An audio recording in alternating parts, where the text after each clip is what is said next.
News સ્નેપમાં આપનું સ્વાગત છે.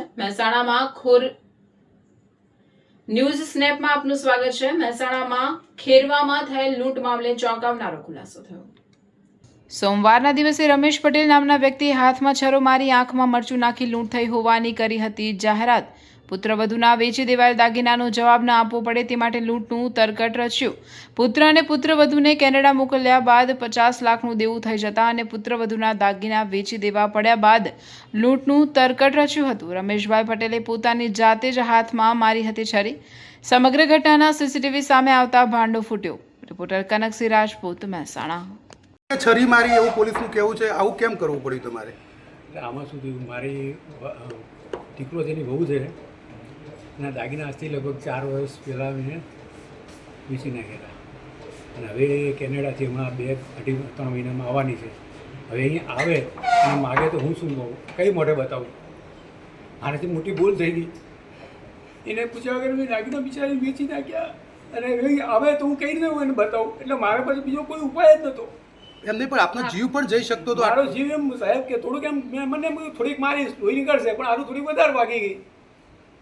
તો આવો વિચાર કેવી રીતે આવ્યો હતો આપનો? વિચાર એટલે કે આ બહુના દાગીના જેવી વસ્તુ નાની વાત નથી. હમણાં મને એમ થાય છે કે એ દાગીના જે વસ્તુ છે ને એનાથી તો હું એને ડબલ લઈ આપું, પણ હવે દાગીના બિચારી બહુના મેં વેચ્યા એટલે મને એને સામે મને જવું હોય તો મને શરમ આવે. હવે કેટલા દિવસથી પ્લાનિંગ કરી દઉં? પ્લાનિંગ તો કરી દઉં. આ લગભગ 1 મહિનાથી મને એમ થતું કે બહુ આવે છે તો હું કયા મોઢે એને બતાવીશ? દાગીના તો મેં આખા 4 વર્ષ પહેલાં વેચી નાખ્યા છે. હવે બિચારી આવે છે તો એને હું કયા મોઢે બતાવીશ? એ માગશે તો. એટલે મને મનમાં એવું થતું હતું કે હવે હું શું કરું? હવે કોઈનો સપોર્ટ લીધો હતો? કોઈનો મને મારા ઘર મને જ ખબર, બીજા કોઈને ખબર નહીં. આઈડિયા એટલે આ સાહેબ મારી ઓના દાગીના કે નાની સુની વાત ના કહેવાય, બરોબર? હમણાં બીજું હોય તો હું કંઈ ના કરું. મારા પૈસા કદાચ થોડા ઘણા ક્યાંક પડી ગયા હોય, ખાઈ ગયા હોય તો મને કાંઈ ના થાય, પણ બહુના દાગીના હતા. હવે આપનો જીવ જતો રહ્યો તો આટલું જોખમ લેવા? મને સાહેબ મારો જીવ જતો રહ્યો તો મને વાંધો નહીં. મારી બહુના દાગીના છે ને એ મેન મહત્વનું. એટલે આપની વહુ જે પુત્રવધુ જે ટોર્ચર કરતા હતા આપની ઉપર? ના, બિલકુલ નહીં, જરા કે નહીં. મારી બહુ ને મારો દીકરો એકદમ ભગવાન જેવા છે. પણ તમને મનથી લાગી આવ્યું અંદર? મને મનથી એવું લાગી આવ્યું સાહેબ કે મેં મારા બહુના દાગીના વેચી નાખ્યા. હવે આવશે મારા દેવું કોઈ નહીં બેન. મને હું એકદમ ખાનદાર કુટુંબમાં છું, મને સુખી પરિવાર છે અને કોઈ ટેન્શન નથી બેન, એકદમ મસ્ત છું. પણ મારે આટલું જ મારું કે હારું દાગીના મારા વેચાઈ ગયા, મને હું કેવી રીતે હવે એની સામે આંખ મેળવી શકીશ? બસ બીજું કાંઈ નહીં. મને કારણ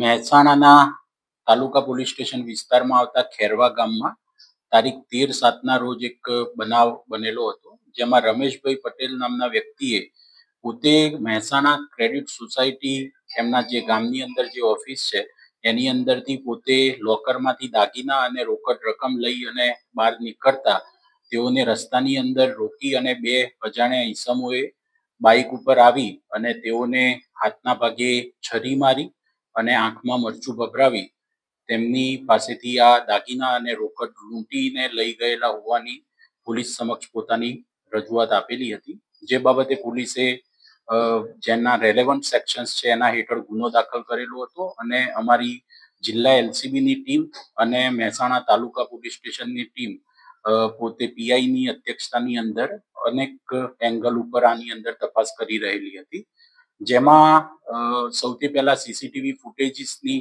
તપાસ કરવામાં આવેલી હતી.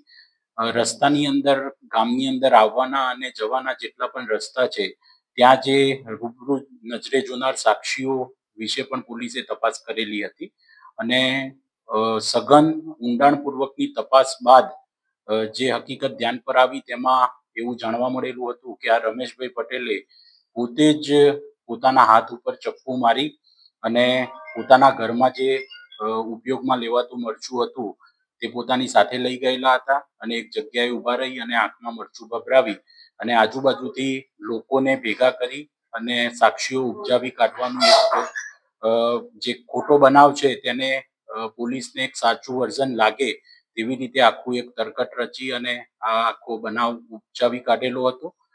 પોલીસે આ બાબતે ડિટેલમાં જ્યારે ઇન્વેસ્ટિગેશન કર્યું ત્યારે ઘણી બધી બાબતો એવી હતી કે જે ડે 1 થી એમની જે રજૂઆત હતી ત્યારથી જ પોલીસને શંકાસ્પદ લાગેલી હતી. સૌથી પહેલા જે ચાકુ જે મારવાની એમને વાત કરેલી છે એ ચપ્પુ જે એંગલથી અને જે રીતે વાગેલું છે તે જોતા જ પોલીસને લાગતું હતું કે આવું કોઈ જાણીતા જે વર્ષોથી આવી લૂંટ કરવાની ટેવવાળા વ્યક્તિ હોય તેઓ દ્વારા મારવામાં આવેલું નથી. બીજું જે આમાં ચપ્પુ યુઝ થયેલું છે એ પણ ઘરમાં શાકભાજીને કાપવા માટેનું ચપ્પુ હોય છે. જે પ્રોફેશનલ જે લૂંટ કરનારા છે એ લોકો આવું ચપ્પુ યુઝ કરતા નથી હોતા. બીજું જે મરચાની ભૂકી યુઝ કરી તે ભૂકી સેમ એ જ પ્રકારની અને એ જ કંપનીની ભૂકી પોલીસને તેઓના ઘરેથી મળી આવેલી હતી. એટલે એ બાબતે પણ તેમની પૂછપરછ પોલીસે હાથ ધરેલી હતી. ગામની અંદર જે સમયે બનાવ બન્યો ત્યારે ગામમાં આવતા અને જતા કોઈ પણ એવા વ્યક્તિનું આવી વ્યક્તિઓ ત્યાંથી પસાર થયેલી હોય કે ત્યાંથી નીકળેલી હોય તેવી બાબતને સમર્થન મળતા કોઈ જ એવા નજરે જોનાર સાક્ષીઓ મળી આવેલા ન હતા. અને સીસીટીવીમાં પણ આવી રીતનું આગળ પાછળનું વર્ણન જે એમનું હતું તે મુજબની કોઈ ઘટના સીસીટીવીમાં પણ મળી આવેલી ન હતી. ડિટેલ્ડ સીસીટીવી એનાલિસિસમાં પોલીસને એક એંગલના સીસીટીવી લેટ નાઇટ મળી આવેલા હતા, જેમાં આ વ્યક્તિ પોતે જ એક જગ્યાએ બેસીને આંખમાં મરચું નાખી અને છરો મારતો હોય તેવું મળી આવતા અમે આના નિષ્કર્ષ ઉપર પહોંચ્યા હતા. અને ત્યારબાદની એમના ડિટેલ ઇન્ટ્રોગેશનમાં તેઓએ પોતે પણ આ વસ્તુ કબૂલેલી છે. સર આવું કેમ કર્યું? એમને અમે જ્યારે ડિટેલ ઇન્ટ્રોગેશન કર્યું ત્યારે જાણવા એવું મળેલું હતું કે તેઓના પુત્ર અને તેઓની પુત્રવધુ તેઓ કેનેડા વસવાટ કરે છે અને તેઓને કેનેડા મોકલવા માટે તેઓએ 50 લાખ રૂપિયા ક્યાંકથી ઉછીના લઈ અને જે તે વખતે એમને મૂકેલા હતા. તેઓ લાટીનો ધંધો કરતા હતા અને તેમાં તેમને નુકસાન ગયેલું હતું. એટલે તેઓએ નુકસાન ભરપાઈ કરવા માટે થઈ અને તેઓની જે પુત્રવધુ છે તેના દાગીના બારોબાર વેચી કાઢેલા હતા અને એ નુકસાન ભરપાઈ કરેલું હતું. હવે ટૂંક સમયની અંદર થોડા દિવસો પછી એમના પુત્ર અને પુત્રવધુ કેનેડાથી પાછા ફરીથી ગામમાં આવવાના હતા અને તેઓને ડર હતો કે જ્યારે પુત્રવધુ પોતાના દાગીના માંગશે અથવા તો જોવા જશે ત્યારે આ દાગીના મળી આવશે નહીં તો તેઓ શું જવાબ આપશે. તો આ બાબતને ધ્યાનમાં રાખી અને તેઓ એક લૂંટનું તરકટ રચ્યું હોવાની અત્યારે તપાસ જે વ્યક્તિ છે જેને પોલીસને ગેરમાર્ગે દોરી છે, આખું લૂંટનું બનાવ ઉપજાવી કાઢ્યો છે, હવે એની સામે શું કરીએ? બિલકુલ, જે ખોટો ગુનો દાખલ થયો છે, કોઈ પણ ઇન્વેસ્ટિગેશન જ્યારે પોલીસ કરતી હોય ત્યારે એક એફઆઈઆર ના આધારે આપણે ઇન્વેસ્ટિગેશન શરૂ કરતા હોઈએ છીએ. પણ એફઆઈઆર માં ક્યારેય પણ આપેલા તથ્ય છે એ ચાર્જશીટમાં એ જ તથ્ય હોય એવું જરૂરી નથી. અનેક આપણે કિસ્સાઓ જોઈએ છે કે જેની અંદર જે ફરિયાદી હોય એ જ આરોપી તરીકે પ્રસ્થાપિત થતા હોય છે અને આ કેસમાં પણ સિમિલર એ જ રીતે અમે ફરિયાદીને જ પોતે આરોપી છે તેવી રીતે બતાવી અને બી સમરી વિથ પ્રોસિક્યુશનનો રિપોર્ટ આગળ કરીશું.